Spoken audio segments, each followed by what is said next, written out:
Many speed reading courses encourage you to read at the fastest pace you currently can understand, and then improve your speed from there.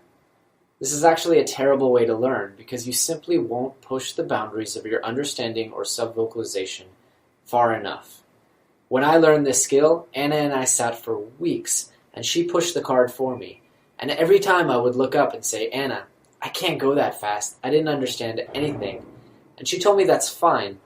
It's better to push yourself and not understand anything and let your comprehension catch up to the speed you're trying to read at. Now, in order to avoid total frustration of slamming the card down the page, we're going to do this in phases.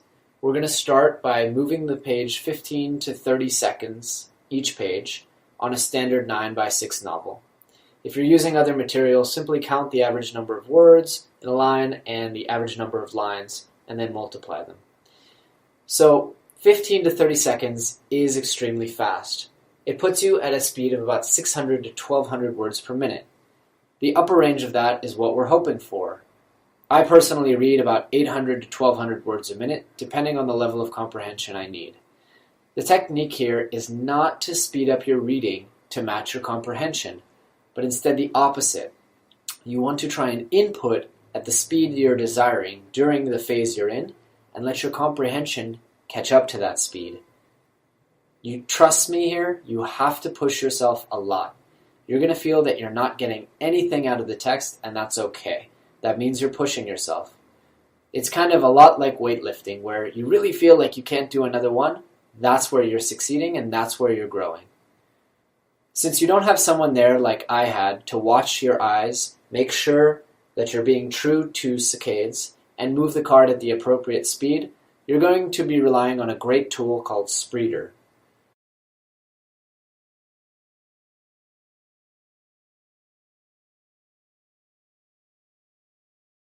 Spreeder is going to allow you to copy and paste text, specify the speed and the width of the column or saccade, and it's just going to flash the text right at you.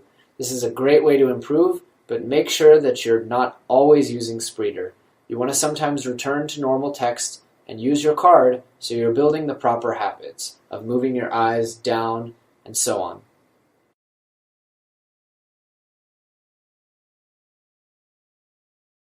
So, like I said, we recommend progressing in the following stages. For the purpose of practice only, you are allowed to go back after you've read the entire page or a few pages and check the level of comprehension and see how much detail you remained. Now, I think it goes without saying, but remember to create markers during this time. Once you have an acceptable amount of detail, even the minimum, 50 to 60% of the details, move on. This will probably be about 5 intense sessions of 10 minutes for each phase. That is to say, this could take a few weeks to learn. Don't get hung up on having perfect comprehension. Right now, we're trying to break the sound barrier, and improved comprehension will come with time. I also want you to think about how much detail do you actually remember a week after you read with the sub-vocalization method.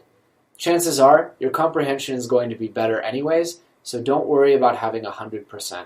60 to 70% is more than enough.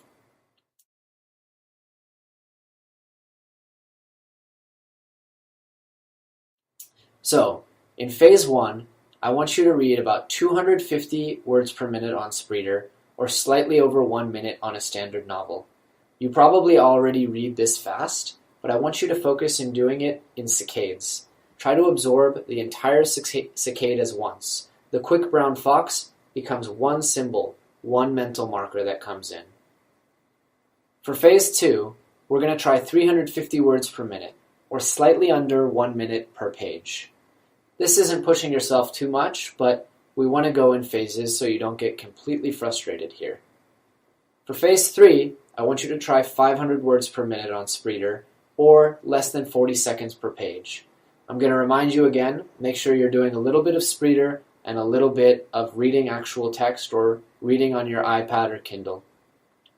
For phase 4, I want you to do 700 words a minute on Spreeder, or less than 30 seconds per page.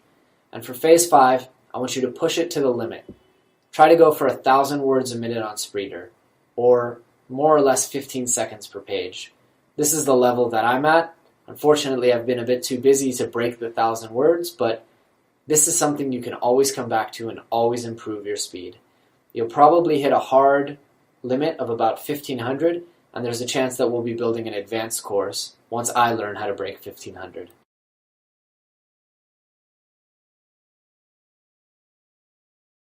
Another very important thing here, push as fast as you can go. Really, you really have to push here. I can't emphasize that enough. You're going to plateau probably between 700 and 1,000 words per minute, and that's perfect for now. We can always come back later and improve your skill with further practice and minor tweaks. As a side note, again, I want to stress, this is going to be extremely frustrating in the beginning. You'll feel that you don't even have time for your eyes to focus, much less read or comprehend the material. That's a good thing. No matter what you do, do not slow down. I hope you find solace in the words of Mario Andretti, a very famous Ferrari F1 driver. He said, "If everything seems under control, you're not going fast enough." In time, your comprehension will catch up to the speed that we're having you read at in each of the phases. You should continue watching the lectures even while you progress through these phases, because it's going to take a few weeks for you to really see dramatic improvement here. The next lectures also contain tips and tricks to make the process easier and make your progression through the stages a lot less painful.